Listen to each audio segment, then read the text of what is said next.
Hola, mi nombre es Elisa, soy la profesora de historia y bueno, ante esta situación realmente inédita, inesperada, ¿sí? Totalmente sorpresiva, ¿sí? El gobierno decretó 3 medidas de carácter obligatorio a través de un decreto. La primera es el aislamiento. El aislamiento significa quedarnos en nuestras casas, ¿sí? No salir, si no es ante una emergencia o para comprar o para ir a la farmacia o a la ferretería en un primer momento. Ahora se amplía un poco, ¿no? Esto hace que nosotros tengamos que estar aislados en nuestras casas sin poder asistir a la escuela, ni a clubes, ni a plazas. Nos genera como cierta sensación de angustia y de incertidumbre por lo que va a pasar, ¿no? Pero esta es una forma de cuidado hacia ustedes y hacia los otros, ¿sí? Es una forma que tiene el Estado para cuidar nuestra salud. Este aislamiento hace que nosotros nos tengamos que comunicar por otras vías que no son las presenciales. Y una de estas formas de comunicación que me parece bastante amigable es la del video. Otra de las medidas que dictó el gobierno es el distanciamiento social, es decir, que si yo tengo que salir por alguna causa, sí tiene que haber una distancia entre una persona y otra de al menos 2 metros, ¿sí? Y por último, la más novedosa es la del tapaboca, ¿sí? Si yo tengo que salir, es obligatorio el uso del tapaboca. Bueno, la materia es historia y la pregunta que surge, ¿no? ¿Para qué sirve la historia? ¿Para qué me van a hacer estudiar historia? ¿Qué es la historia? ¿Qué hace la historia? Bueno, la historia es la narración de hechos, no es otra cosa, de hechos que ocurrieron. Nosotros también, de alguna manera, sí hacemos historia. En este momento estamos haciendo historia, esto es un hecho histórico, ¿no? Y contar una historia es una de las formas de dar respuesta a la realidad. En nuestra vida diaria, en nuestra vida cotidiana, todo el tiempo nosotros estamos relatando historias, ¿sí? Que son diferentes, infinitas las historias que narramos. Pueden ser sobre nuestros novios, sobre nuestros intereses, sobre nuestros gustos, sobre lo que hicimos en el día, ¿sí? Siempre estamos narrando. Eso por un lado, ¿sí? Y por otro lado, algo que tenemos que tener en cuenta, que ante determinados hechos, no todos narramos lo mismo, porque nosotros narramos a través de nuestra estructura psíquica, a través de nuestros sentimientos, a través de nuestra ideología, de nuestros valores. Entonces nos ponen a ver un mismo suceso a 2, 3, 4 personas y seguramente va a haber variaciones de cómo observamos ese suceso, porque todos vamos a hacer hincapié, ¿sí? Vamos a apuntar a distintas partes de ese suceso. No todos vamos a ver lo mismo, seguramente. Y otra cosa que tenemos que tener en cuenta es la circunstancia cuando nos narramos algo, ¿no? Por ejemplo, si yo observé cómo robaban en el supermercado cuando fui a comprar y después me llama un juez para declarar, yo no puedo relatarle sobre la serie que vi, ¿sí? En Netflix. Tengo que hacer otro tipo de relato, le tengo que relatar eso que yo observé. Y tiene que ser lo más objetivo posible, no le puedo...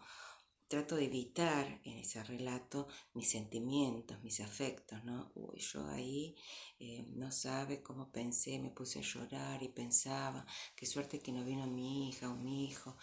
Trato de evitar eso y cuento lo que observé. ¿Sí? Entonces, cuando hacemos determinados relatos, hay cosas que tenemos en cuenta, ¿sí? Si hablamos con una profesora, no relatamos lo mismo que si hablamos con mi mejor amiga, que si hablo con la directora, que si hablo con mi mamá o mi papá. Casi siempre el relato, el lenguaje que utilizo es distinto, ¿sí? La narración es una construcción intelectual, ¿sí?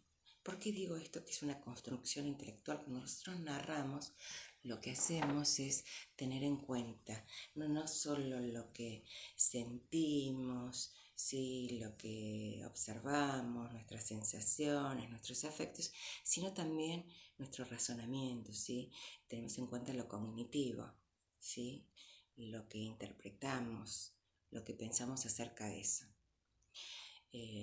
Cuando hacemos una narración, nunca hacemos una narración objetiva, literal, completa. Por eso a veces también otra pregunta podría ser, ¿existe una historia o varias historias también, ¿no? Porque depende de quién sea el narrador, le va a dar la dirección a esa historia, ¿sí? Según lo que él piensa, según su estructura intelectual. Contar es seleccionar hechos, es aislar hechos, es olvidar otros, ¿sí? Es memorizar algunos. Entonces, contar siempre es pensar. Uno no puede contar absolutamente todo, si bien la memoria en la historia es fundamental, ¿sí? Siempre hay algo que uno se tiene que olvidar. Hay un cuento de Jorge Luis Borges que se llama Funes el Memorioso, de que hablaba un poco sobre, en chiste para mí, ¿no? Sobre esta imposibilidad que tenía el protagonista Funes de tener una vida cotidiana porque no podía olvidar. Entonces, relatar un día le llevaba un día. Imposible. Entonces, si bien es muy importante la memoria, también lo es el olvido, ¿sí? Imagínense nosotros, dentro de un tiempo vamos a salir de este aislamiento y nos vamos a olvidar, por suerte, de algunas cuestiones que atravesamos durante este aislamiento, sobre la sensación de angustia, de ahogo, de incertidumbre, y lo vamos a memorizar seguramente, pero no absolutamente todo, ¿sí? Hasta muchos tal vez lo cuenten con cierta gracia, como un hecho anecdótico y nada más. Es muy importante la historia, porque la historia nos ayuda a no repetirnos. Un pueblo sin historia puede llegar a atravesar por las mismas crisis, por las mismas situaciones problemáticas, porque se olvidó, porque no supo, porque no se dio cuenta. Entonces, si yo sé de dónde vengo, si sé mis orígenes, si sé mi historia, puedo plantearme en el presente, y si tengo los mismos conflictos, poder volver a revisar eso en mi historia y de ahí poder tomar una determinación, ¿sí? Buscar la mejor solución para este problema o conflicto que se me sucede en el presente, así tengo un futuro más aliviado, un futuro mejor. Nosotros también deberíamos hacer esta práctica, ¿sí?